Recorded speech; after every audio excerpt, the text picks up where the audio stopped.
Bonjour Sarah, enchanté.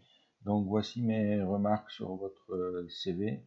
Alors, premièrement, ici c'est trop serré. Le QR code, à mon avis, il n'y en a pas besoin parce que euh, la plupart du temps, on regarde les CV sur l'ordinateur et avec l'écran, c'est pratiquement impossible de scanner le QR code. Ensuite, ces petites icônes-là, ça sert à rien. Là, ici, là, ce qu'il y a là, vous pouvez les enlever et on n'a pas besoin de votre adresse. Voilà. Et ensuite, votre profil LinkedIn, vous avez une option dans LinkedIn où vous pouvez enlever tous les chiffres, là, B, 7, 5, 8, tout ça, et garder uniquement votre nom. C'est plus facile à lire, ou alors vous mettez simplement LinkedIn avec un lien, comme vous avez fait pour l'adresse email. Ce sera plus simple, ce sera plus joli. Il n'y a pas de titre à votre CV. Ok, donc il faut mettre un titre, il faut enlever ce nom-là, le mettre ailleurs, en plus petit, et mettre un titre. Qu'est-ce que vous voulez faire? C'est quoi votre, c'est quoi que vous cherchez comme poste? Alors vous pouvez mettre ingénieur système embarqué ou enfin n'importe quoi. Vous regardez dans les annonces les postes qui vous intéressent et vous mettez un titre de poste. Vous mettez le titre d'un poste qui vous plaît, mais il faut qu'il y ait un titre à votre CV pour que le recruteur il soit attiré directement par le titre. Ce texte est trop général, trop banal. Jeune diplômé, maîtrise des compétences acquises lors de sa formation en électronique, un système embarqué. Toutes les personnes de votre classe peuvent écrire la même chose. Donc ça sert à rien. Il faut savoir, soit vous mettez rien, soit vous mettez quelque chose de personnel, c'est-à-dire qu'est-ce qui vous caractérise vous plutôt qu'une autre, c'est-à-dire par quoi, qu'est-ce qui vous passionne, qu'est-ce qui vous fait bouger.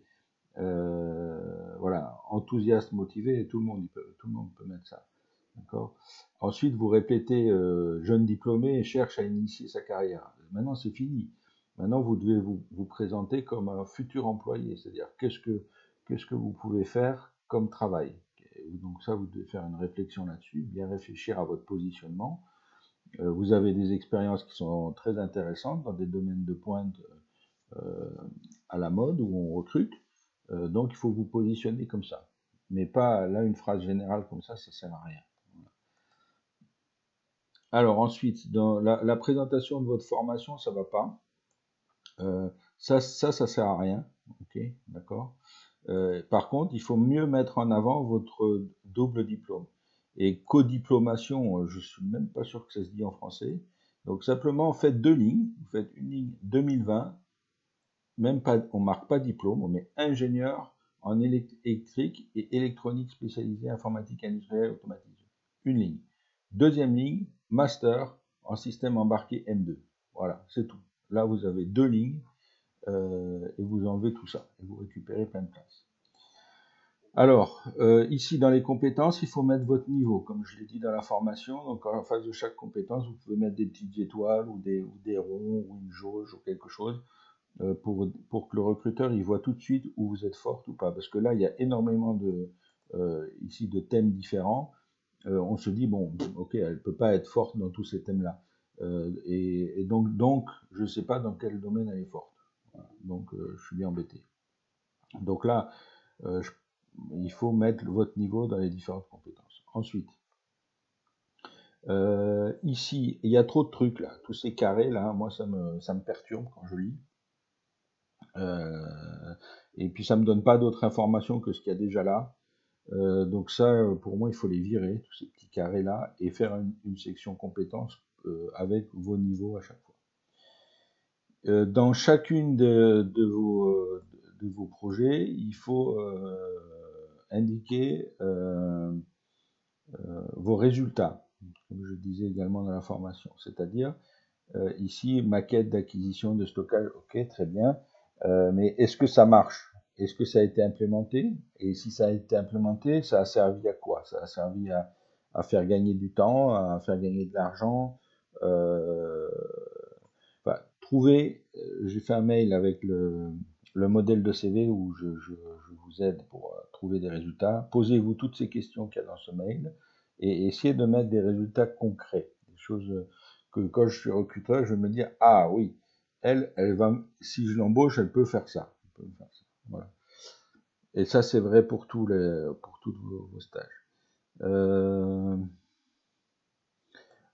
j'ai bien aimé ça, parce que c'est un petit peu précis. Okay, la partie vie associative, compétition ULT robot 2.0. Vous pourriez dire si vous avez gagné ou quelle place vous êtes arrivé pour avoir quelque chose d'un peu plus précis. Voilà. Ça, j'aime pas trop parce que c'est trop général, centre d'intérêt. Soit vous mettez des choses précises, comme ici, là, où vous mettez compétition ULT robot 2.0. Ça, pour moi, voilà, il n'y a que les gens qui l'ont fait qui peuvent mettre ça.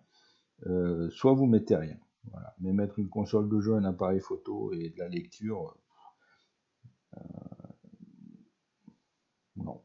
Ou par exemple, si vous voulez mettre un appareil photo, vous pouvez mettre photographie de paysage ou photographie d'art ou voilà, des choses comme ça. Là, c'est bien d'avoir mis vos niveaux dans les langues. Ici, Voltaire, je ne sais pas ce que c'est. Voilà. Delphes professionnel, j'ai l'impression que Voltaire et Delphes professionnel, vous n'avez pas mis votre niveau là. Ici. Six Sigma White Belt, ça c'est clair. Niveau intermédiaire et avancé, alors ça c'est pas clair parce que soit vous êtes avancé, soit vous êtes intermédiaire, mais vous ne pouvez pas être intermédiaire et avancé. Voilà. Donc là il faut choisir. Voilà, bon pour le moment c'est tout. Regardez si vous arrivez à mettre tout ça à jour et puis après on reste en contact. Et je continuerai à vous aider pour essayer de faire le... Bon, vous avez des bonnes expériences dans des bons domaines, il faut juste bien les mettre en valeur, ce que vous savez faire. Voilà, bonne continuation.